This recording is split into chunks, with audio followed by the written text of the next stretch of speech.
inéluctable. Bah ça on sait pas. Bah, enfin jusqu'à preuve du contraire, faut pas se faire trop d'espoir. Mais tous ces trucs, bon, alors souvent c'est mélangé à des trucs transhumanistes un peu délirants. N'empêche que il n'est pas faux que la vieillesse euh, est un phénomène. En fait, la vieillesse est un phénomène logique. Alors ça, bon, c'est facile à dire parce que tout est comme ça. Mais on sait que pas mal de choses dans ce monde sont des suites de conséquences logiques. On sait qu'une fois qu'on connaît euh, la structure des conséquences logiques, on peut interagir avec. Eh bien, là, je vais me référer à Marc Aurèle, qui dit... merde, comment il le dit. Cette phrase, je la cite tellement et je la sais jamais. Enfin bon. Euh, je veux avoir le courage d'accepter ce que je ne peux changer et la force de changer ce qui peut l'être. Le courage d'accepter ce qui ne peut être changé et la force de changer ce qui peut l'être. Mais surtout la sagesse de distinguer l'un de l'autre. Et la phrase se finit comme ça, et surtout la sagesse de distinguer l'un de l'autre. Eh bien, je pense qu'il faut pas se faire d'illusions avec la mort, on va certainement tous crever. Sauf que c'est aussi de la sagesse de se rendre compte qu'effectivement il y a des suites de conséquences logiques, et qu'en fait on commence à atteindre des choses qu'on n'aurait jamais pensé changeables, donc sur lesquelles les gens avaient raison de se dire, ma foi c'est le destin.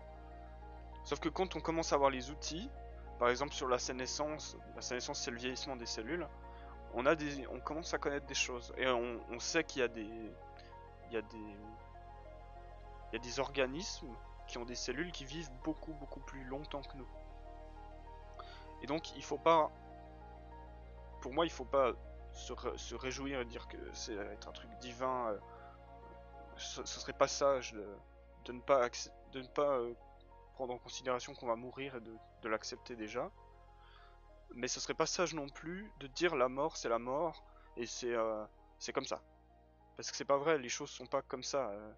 Tout a une conséquence, tout a une raison.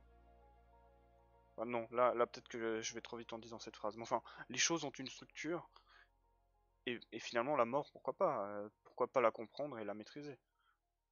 Et tu vois, on étudie le sida, on étudie le cancer.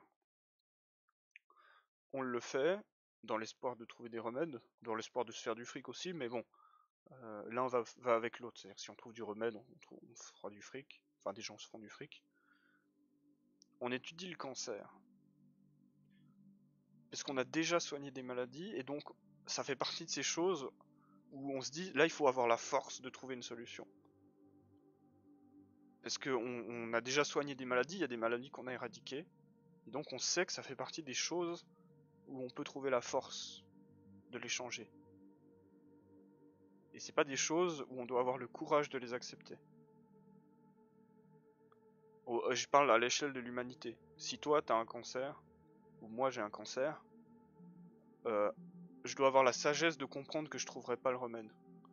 Donc je dois avoir le courage d'accepter que je vais être tué par ça. Donc, à l'échelle de l'humanité, on a atteint ce cap, je pense, où la mort, ça fait plus partie des choses où on doit avoir le courage de l'accepter. Je parle à l'échelle de la civilisation humaine. À l'échelle de la civilisation, la mort commence à être dans les choses où on doit avoir la force de les changer. À l'échelle de l'individu, on n'a pas cette force.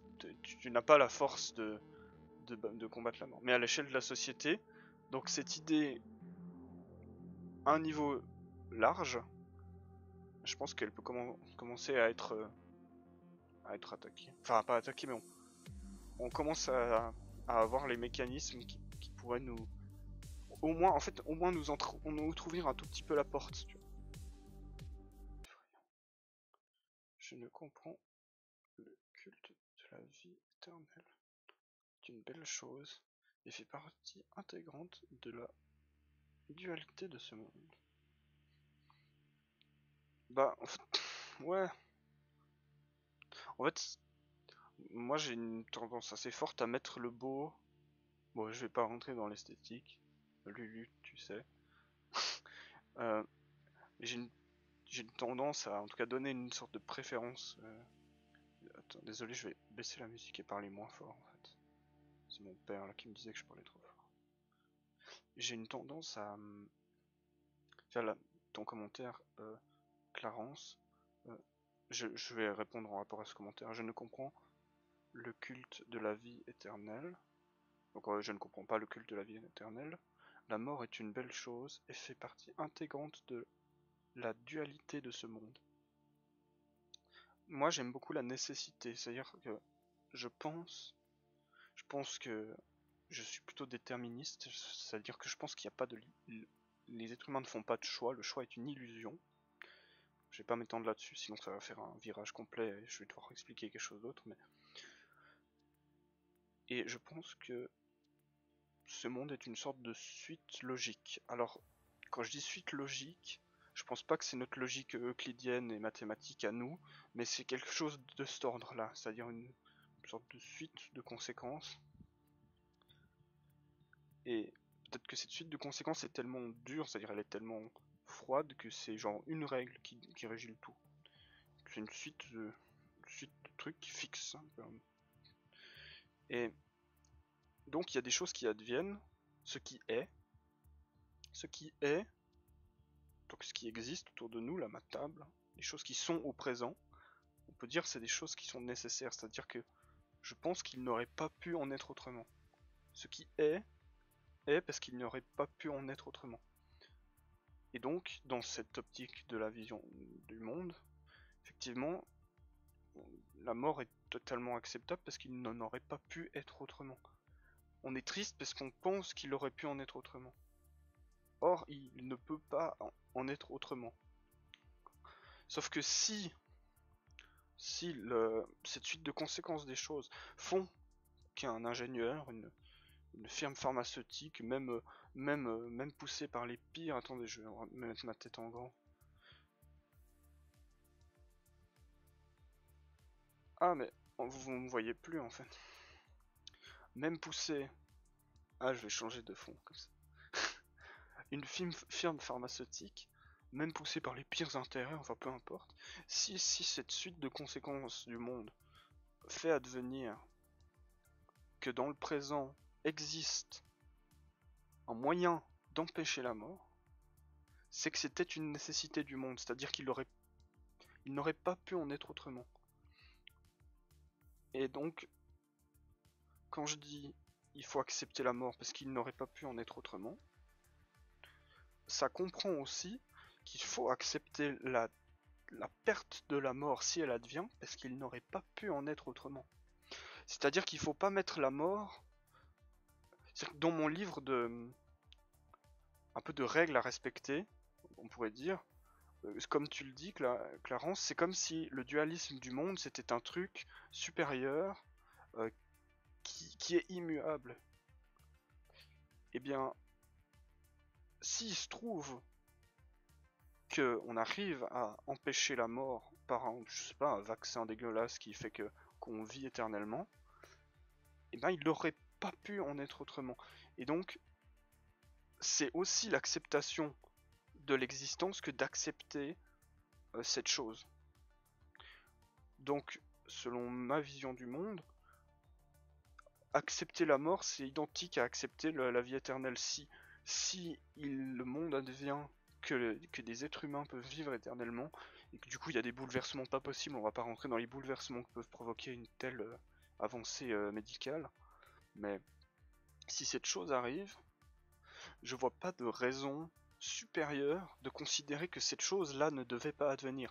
Si elle advient, c'est qu'elle fait partie de la nécessité du monde. Après, là, je vous parle... je rentre presque dans la métaphysique en parlant de nécessité du monde, vraiment de manière très dure. En fait, si je peux vous donner mon positionnement sur le libre arbitre, qui va vous permettre un peu peut-être d'appréhender ce que j'ai dit avec plus de structure, plus de nuances. Je pense qu'on est déterminé. Je pense que toute chose est déterminée, mais là j'ai parlé des hommes, des êtres humains. Je pense qu'on est déterminé, c'est-à-dire que il y a des choses qui font qu'on agit et que ces déterminants sont eux-mêmes déterminés, donc c'est une suite de conséquences, c'est ce qu'on appelle le déterminisme. Je pense qu'on est déterminé à faire comme si on ne l'était pas. C'est-à-dire qu'en fait j'ai pas le choix de continuer à vous parler comme si j'avais la liberté de choisir mes mots. Donc voilà mon positionnement sur le libre arbitre. Donc en fait c'est du déterminisme. Sauf que c'est un déterminisme qui t'explique qu'il faut continuer à vivre comme si tu n'étais pas déterminé. C'est même pas qu'il faut, c'est qu'en fait tu n'as pas le choix. Tu vas continuer à parler comme je le fais maintenant, à vous dire des mots que je crois choisir, qui sont en réalité une suite de conséquences logiques. Je suis désolé, je vais avoir du retard monstrueux sur les commentaires. Bah, j'ai l'impression d'avoir dit des trucs bien. Je suis pas sûr.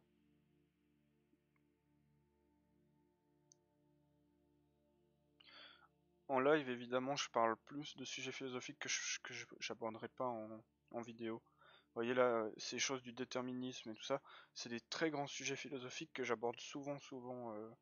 Ceux qui me connaissent d'ailleurs que sur YouTube, ils savent que c'est des trucs que j'aborde vraiment tout le temps, mais que j'aime pas aborder en vidéo parce que, bon, déjà, c'est pas mes sujets, et en plus, c'est des sujets tellement gigantesques que j'ai un peu des problèmes de légitimité à en parler. C'est comme la question de Dieu.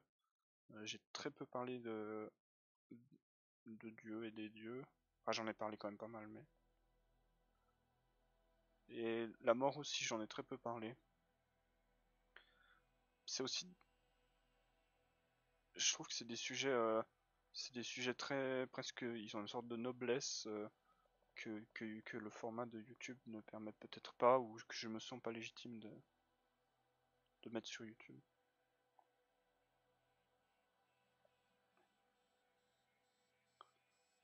Tiens, je suis prêt à prendre le risque, même si c'est pas du tout ce que je fais. D'ailleurs, beaucoup de choses que je fais sont faites dans l'optique de surtout pas être comme ça. Mais je peux prendre le risque qu'une vidéo, n'importe laquelle, quelqu'un se dise ah il a fait ça parce que je sais pas, parce qu'il veut se montrer sur internet. Par contre, je peux pas assumer le risque que quelqu'un prenne une vidéo que je fais où je parle de la mort, ou bien alors où je parle de la vision de Dieu, ou alors même du déterminisme, ça commence à se rapprocher de ce genre de sujet. J'arrive pas à assumer qu'on puisse se dire que j'ai fait ça juste comme ça en l'air pour faire des vues ou j'en sais rien quoi. Je- du coup, en fait c'est presque une forme de noblesse du média. Le média n'a pas la noblesse pour aborder la mort. Peut-être. Après je sais bien que ça c'est des projections de moi, c'est moi qui vois le média comme ça. Parce que sur YouTube tout le monde a mis tout et n'importe quoi. Mais du coup justement ce fait de que tout le monde met tout et n'importe quoi, peut-être que ça contribue à faire que ce média n'a pas la noblesse. Ça veut pas dire que j'aborderai pas des sujets comme ça, hein. Ça veut juste dire que je suis plus freiné à le faire, que je regrette plus mes mots et que je regrette plus ce genre de discours. Après en live j'ai moins de freins, donc il y a moins de moments où je stoppe le processus de parler de ça. C'est pour ça qu'en live j'ai plus de chances d'aborder des grosses questions. Et aussi des questions moins personnelles. Parce que ça pour le coup c'est pas du tout des. Enfin, ça fait partie de mes questions personnelles, mais ça fait pas partie des questions qui sont spécifiques à moi en tout cas. Par... Enfin je pense pas particulièrement plus que les autres sur ce sujet j'ai l'impression.